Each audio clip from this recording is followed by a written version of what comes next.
শেষ হলো বাংলাদেশের শ্রীলঙ্কা সফর এবং বাংলাদেশের ওয়ানডে সিরিজটা শেষে আসলে কি দাঁড়ালো পারফরমেন্স, শেষ পর্যন্ত সিরিজটাই হেরে গেল বাংলাদেশ। এই বিষয় নিয়ে আলোচনা করবো। আমাদের সঙ্গে এই মুহূর্তে যুক্ত আছেন ক্রীড়া বিশ্লেষক দেব চৌধুরী। দেব চৌধুরী, স্বাগত আপনাকে খেলাযোগে, সেই সাথে শুভ সকাল।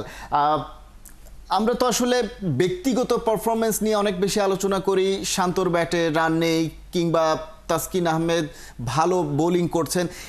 পারফরমেন্স অ্যানালাইসিস করতে গেলে আমরা ব্যক্তিগত পারফরমেন্সগুলো অনেক সময় অনেকভাবে অ্যানালাইসিস করি, কিন্তু যখন দলের অবস্থানটা এরকম তখন এরকম ব্যক্তিগত পারফরমেন্স অ্যানালাইসিসের আসলে সুযোগ বা একজন পার্টিকুলার ব্যাটসম্যান রান পাচ্ছেন না তার আলাদাভাবে সমালোচনার সুযোগ আসলে কতটা?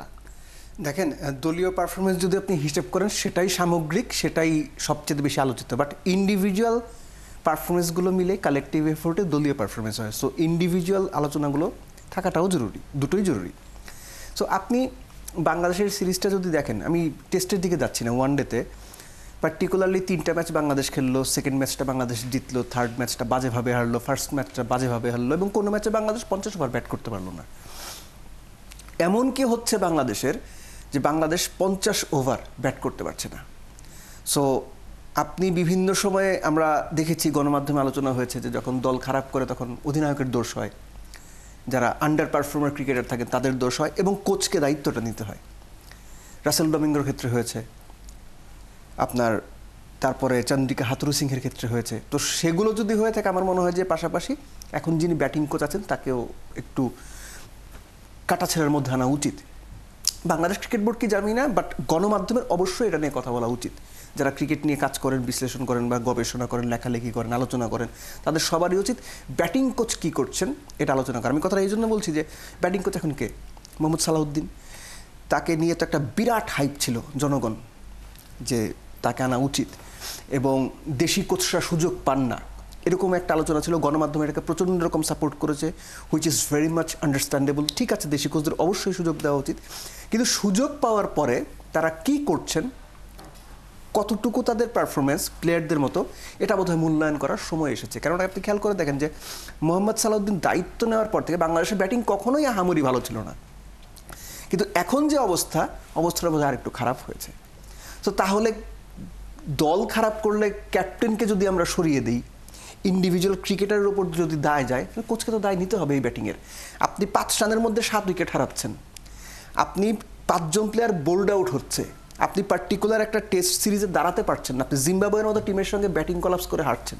আমি টেস্টেটাতে যেতে চাচ্ছিলাম না, বাট আলোচনার খাতিরে বললাম। সো ব্যাটিংয়ের এত খারাপ করার কারণ কি? লিটন দিনের পর দিন রান পাচ্ছেন না, তানজিদ তামিম প্রত্যেকটা ম্যাচে ওয়ানডেতে কম বেশি ওই 20-30 করে আউট হয়ে যাচ্ছেন। কোচের কাজটা কি? কোচের কাজটা এগুলো ঠিক করা। তো মোহাম্মদ সালাউদ্দিন কী করছেন? সো আমার মনে হয় যে শুধুমাত্র প্লেয়ারদের দোষ দিয়ে লাভ নাই, প্রাথমিক দোষটা অবশ্যই ক্রিকেটারদের, অবশ্যই ব্যাটসম্যানদের, তাদের স্কিল, টেকনিক, টেম্পারমেন্ট সবকিছু মিলে আমরা যদি কোচকে দায়টা নিতে হবে নিঃসন্দেহে, সেটা তো অবশ্যই। কিন্তু আমরা যদি সমালোচনা করতে যাই, একজন পার্টিকুলার ব্যাটসম্যান, ধরি লিটন দাসের কথা আপনি বলছিলেন, তার হয়তোবা টেকনিক্যাল কোনো একটা ঝামেলা রয়েছে যে কারণে তিনি রান পাচ্ছেন না এবং তার ব্যাপারে অ্যানালিসিস করে বোলাররা সফলতা পাচ্ছেন, সেটা ধরে নিলাম যে সেটা ঠিক আছে। কিন্তু শুধুমাত্র লিটন দাসই তো ব্যর্থ নন। বাংলাদেশের অলমোস্ট অল দ্য ব্যাটসম্যান, আপনি বলছিলেন যে 50 ওভার ব্যাট করতে পারছে না, সেটার রহস্যটা আসলে কি? মানে সবারই কি টেকনিক্যাল জায়গাতে সমস্যা? দেখেন, টেকনিক্যাল জায়গা নিয়ে কথা বলার মতো অবস্থানে আমি নাই। ক্রিকেটারদের টেকনিক্যাল যে বিষয়গুলো নেই, এগুলো নিয়ে কোচ, ক্যাপ্টেন বা একদম প্রফেশনাল ক্রিকেটের সঙ্গে ওই কাজগুলো করেন, এটা তারা বলবেন, বা অ্যানালিস্ট যারা আছেন, ক্রিকেট অ্যানালিস্ট, তারা বলবেন। জিনিসটা হচ্ছে যে লিটনের ব্যাপারটা একটু ডিফারেন্ট। যখন একজন ক্রিকেটার সবশেষ 8টা ওয়ানডে ইনিংসে 4টা শূন্য করবেন এবং 12-13 রান করবেন, তখন তার আলোচনাটা একটু আলাদা অন্যদের চাইতে। আপনি কুশালের ব্যাটিংটা যদি খেয়াল করে থাকেন, প্রথম ম্যাচে তিনি কত করেছেন? 45 করেছেন 43 বলে, পরের ম্যাচে 38 বলে বোধহয় 51 করেছেন। 2টো ম্যাচে স্টার্ট পেয়েছেন, বড় সেঞ্চুরি করতে পারেননি বা বড় ইনিংস খেলতে পারেননি। থার্ড ম্যাচে এক্স্যাক্টলি সেটা করে দিয়েছেন। কিভাবে? আপনি তার ইনিংসটা যদি খেয়াল করেন, দেখবেন যে কুশাল প্রথম 50-এ স্কোয়ার অফ দ্য উইকেট কোনো বাউন্ডারি মারা নেই, কোনো পুল শট খেলা নেই বাউন্ডারি মারার জন্য, খেলছে আসতে। কিন্তু যখনই 50 হয়ে গেছে, তিনি বেশ কিছু পুল শট খেলেছেন। তিনি হাইটে একটু তুলনামূলক ছোট, শর্ট বল ভালো খেলেন। বাংলাদেশের বোলাররা ওই একই মিস্টেক করেছে, তাকে ওই শর্ট জোনে বল দিয়েছে, তিনি আরামসে পুল শট খেলেছেন। আমি এই উদাহরণটা এই জন্য দিলাম যে কোন সিচুয়েশনে আপনি আপনার ইনিংস কিভাবে বিল্ড আপ করবেন সেটা বোঝাটা জরুরি। শ্রীলঙ্কা মিডল ওভারে 171 করেছে 2 উইকেটে, বাংলাদেশ মিডল ওভারে অল আউট হয়ে গেছে 8 উইকেট হারিয়ে 119। আপনি ম্যাচ তো এখানে হেরে গেছে। বাংলাদেশের মিডল অর্ডারে ওরকম প্লেয়ার নাই এখন, বা আগেও খুব বেশি ছিল না, যে যারা নিয়মিত 80-90 স্ট্রাইক রেটে রান করতে পারে। আমরা সাকিব আল হাসানকে এটা করতে দেখেছি, বিভিন্ন সময় করতে দেখেছি, আরও 7-8 বছর আগেও দেখেছি। সো মিডল ওভারে মিডল অর্ডারের যে আধুনিক ক্রিকেটে, ওয়ানডে ক্রিকেটে যে দায়িত্ব, যেভাবে স্ট্রাইক রোটেট করার কথা, যে স্ট্রাইক রেটে খেলার কথা, বাংলাদেশের ব্যাটাররা এটা পারছে না, সিম্পলি পারছে না। তাওহিদ হৃদয়রা 50 রান করছেন 68 বলে। মিরাজ ওয়েস্ট ইন্ডিজ সফর আমরা দেখেছি, তিনিও এরকম 70 করেছেন 100 বলে। এই সমস্ত ইনিংসের কোনো ভ্যালু নাই। নাম্বার, এই নাম্বার আপনার নামের পাশে যোগ হবে, এই নাম্বার দলের স্কোরবোর্ডে যোগ হবে, কিন্তু দলকে জেতাবে না। আপনি যে প্রথম প্রশ্নটা করেছিলেন যে ইন্ডিভিজুয়াল সমালোচনা কেন হয়, এই সমস্ত কারণেই হয়। আপনি রান করছেন, ক্যারিয়ার শেষে আপনার নামের পাশে 20টা 50, 25টা 50 এগুলো থাকবে, কিন্তু কয়টা 50 দলকে জিতিয়েছে, দ্যাট ইজ ইম্পর্টেন্ট। কুশলের এই যে 100 কিংবা আসালঙ্কার সঙ্গে তার যে পার্টনারশিপ 117 বলে 124, আপনি বাংলাদেশের লাস্ট কবে মিডল অর্ডার এরকম একটা পার্টনারশিপ দেখেছেন? আপনি মনে করতে পারবেন না, হুট করে মনে করতে পারবেন, আপনার একটু টাইম লাগবে।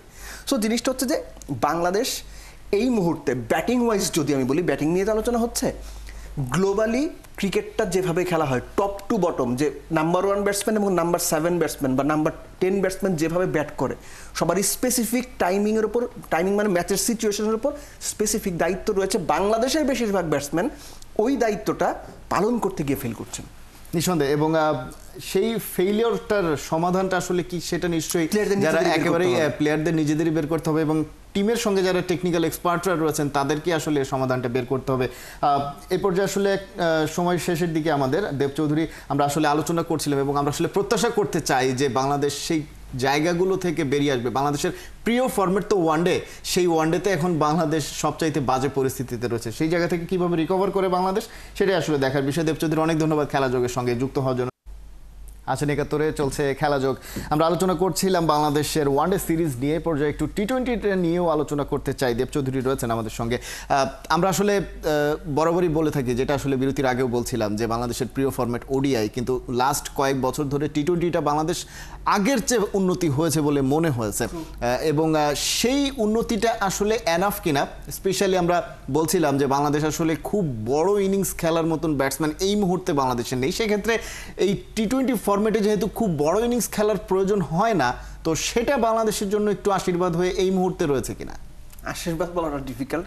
আপনি বড় ইনিংসের কথা বললেন, আমি যদি তানজিদ তামিমের কথা বলি, আপনি খেয়াল করে দেখেন পাকিস্তান সিরিজ এবং সংযুক্ত আরব আমিরাতের বিপক্ষে যে সিরিজ, তার স্কোরগুলো একটা বোধহয় 59, একটা বোধহয় 40+, তিনটা বোধহয় 35, 32, 33, অর্থাৎ চমৎকার স্টার্ট করছেন। একটা সার্টেন স্টেজ পর্যন্ত 30-35গুলো ঠিক আছে। হোয়াট ইফ আপনার ওপেনার 35 বলে 40 করার চাইতে 60 বলে 100 করলো, পারভেজ ইমন যেটা করেছিলেন। সো বড় ইনিংস প্রত্যেকটা ফরম্যাটেই দরকার। বাংলাদেশের যে বিষয়টা আছে, বাংলাদেশের ব্যাটসম্যানরা নিয়মিত তো আপনার বড় ইনিংস খেলতে পারেন না, যে কারণে আমাদের ওই 30-40গুলোকেই একটা বেটার ইনিংস মনে হয়, কিন্তু এটা জরুরি। আর টি-20 সিরিজটার কথা বলছেন, বাংলাদেশ ডেফিনেটলি আগের চাইতে বেটার করছে, এটা নিয়ে ডাউট নাই। ওয়েস্ট ইন্ডিজে গিয়ে ওয়েস্ট ইন্ডিজের বিপক্ষে টি-20তে সিরিজ জেতা, তাদের হোয়াইট ওয়াশ করা 3 ম্যাচের সিরিজ, এটা বোধহয় বাংলাদেশের টি-20 হিস্ট্রিতেই একটা ভালো অ্যাচিভমেন্ট হিসেবে লেখা থাকবে। বাট রিসেন্ট টাইমে আমরা লাস্ট দুটো সিরিজ যদি আপনি খেয়াল করেন, এই দুটো সিরিজে আফগানিস্তানের সঙ্গে আপনি প্রথম ম্যাচে 190 করলেন, সেই ম্যাচটা জিতলেন, পরবর্তীতে 200 করলেন, 205 বোধহয় করেছিল সেকেন্ড টি-20তে, সেই ম্যাচ আফগানিস্তান জিতে গেল। পরেরটা 160-62 করলো বাংলাদেশ, সেটাও জিতলো। পাকিস্তান প্রথম দুটো ম্যাচে 200 রান করলো, বাংলাদেশ ম্যাচ হারলো। সো হয় কি, এই যে আপনি যখন কন্টিনিউয়াস আফগানিস্তানের মতো দলের সঙ্গে ফার্স্ট ম্যাচ জিতে সিরিজের পরপর দুটো ম্যাচ হেরে সিরিজ হেরে যাবেন, তখন একটা মেন্টাল সেটব্যাক তৈরি হয়, একটা নেগেটিভ আলোচনা তৈরি হয়, একটা নেগেটিভ এনার্জি ড্রেসিং রুমে ছড়িয়ে যায়, যে ওয়াই আপনি আফগানিস্তান ইউএইর মতো দলের সঙ্গে এরকম করে হাঁকবে। আফগানিস্তানের যে বেটার টিম, আমি ইউএইর কথা বলছি স্পেসিফিক্যালি, পাকিস্তান বাংলাদেশের সাথে বেটার টিম, কিন্তু তাই ওরকম করে আপনি হেরে যাবেন যে কোনো রকম ফাইট করতে পারবেন না, এগুলো দেখতে খারাপ লাগে। সো এখন শ্রীলঙ্কার এগেনস্টে যে সিরিজটা 10 তারিখ তো ফার্স্ট টি-20, আমার মনে হয় ওয়ানডেতে বাংলাদেশ যা করেছে সেটার চেয়ে অনেক ভালো করবে টি-20তে। এইটা না এই মুহূর্তে এখানে বসে, এই যে 71 টিভির খেলাযোগের স্টেজে বসে বা শোতে বসে, এটা আমার পক্ষে বিলিভ করাটা একটু ডিফিকাল্ট রিগার্ডিং বাংলাদেশের ব্যাটসম্যানদের পারফরমেন্স। কারণ আমাদের ব্যাটসম্যানরা হয় কি, আপনি অন্যান্য দেশের টপ প্লেয়ারদের দেখবেন যখন তারা ফর্মে থাকে, ওই ফর্মটা একটা লম্বা সময় পর্যন্ত ক্যারি করে। 2টো সিরিজ, 3টে সিরিজ, 5টা সিরিজ, আপনি পুরো 12 মাস হিসাব করলে তারা হয়তো 9 মাস ফর্মে থাকেন। আমাদের প্লেয়াররা 9 মাসই অফ ফর্মে থাকে, 3 মাস তারা ফর্মে থাকে, এবং যখন ফর্মটা আসে এই ফর্মটা 2-3-4 ম্যাচের বেশি প্রলং করে না, তারপরে গিয়ে দেখবেন আবার সেই ডাউনফলটা শুরু হয়েছে। এটা আমি মানে 1-2 সিরিজ বা 1-2 বছর দেখে বলছি না, লম্বা সময় ধরেই বাংলাদেশের ব্যাটসম্যানদের মধ্যে হাতে গোনা কিছু ব্যতিক্রম ছাড়া টপমোস্ট প্লেয়ারদের মধ্যে, যেমন তামিমের কথা বলতে পারেন, সাকিবের কথা বলতে পারেন, মুশফিকের কথা বলতে পারেন, এদের বাদ দিয়ে বাদবাকি যারা এসেছেন কেউ আর আসলে ওরকম লম্বা সময় তাদের ফর্মটা টেনে নিতে পারেননি। টি-20 তো তার ব্যতিক্রম হচ্ছে বলে আমার মনে হয় না। বাট ফর্ম জিনিসটা কি আসলে আধ্যাত্মিক কোনো একটা ব্যাপার? মানে আপনি বলছিলেন যে এই বিষয়গুলো একটা প্লেয়ার তিনি হয়তোবা 3 মাস ভালো খেলছেন, তার মানে তার ভেতরে সেই স্কিলটা রয়েছে, কিন্তু সেই স্কিলটা তিনি কাজে লাগাতে পারছেন না বছরের একটা লম্বা সময়, তাহলে সেটার পেছনে আসলে রহস্যটা কি? দেখেন, স্কিল সেট সম্পূর্ণ ডিফারেন্ট একটা জিনিস। আমরা অনেক সময় হেড পজিশন, পায়ের position, back lift, back foot কোথায় ছিল, এগুলো বেসিক, এগুলো আগেও ছিল, এখনও থাকবে। সময়ের সঙ্গে সঙ্গে এগুলো আরও ধরেন যে শার্প হবে, টেকনিক আরও বেটার হবে। কিন্তু এই পৃথিবীতে প্রচুর ক্রিকেটার আপনি দেখবেন তার মতো করে ওই অ্যাডাপ্ট করে নেয় পার্টিকুলার উইকেটে, পার্টিকুলার কন্ডিশনে। একই ক্রিকেটার নিউজিল্যান্ডে গিয়ে পুল শটটা যেভাবে খেলেন, বাংলাদেশে আসলে ওরকম খেলেন না, ইংল্যান্ডে গেলে আরেকটা রকম খেলেন। আমি জাস্ট এটা বলছি আর কি। সো এই অ্যাডজাস্টমেন্টটা প্রত্যেকটা ইন্ডিভিজুয়াল ক্রিকেটারের উপরে কোন সিচুয়েশনে কীভাবে সে হ্যান্ডেল করে। এবং বাংলাদেশের ক্রিকেটারদের সবচেয়ে বড় যে সমস্যা, apart from skill, temperament, technique, game awareness.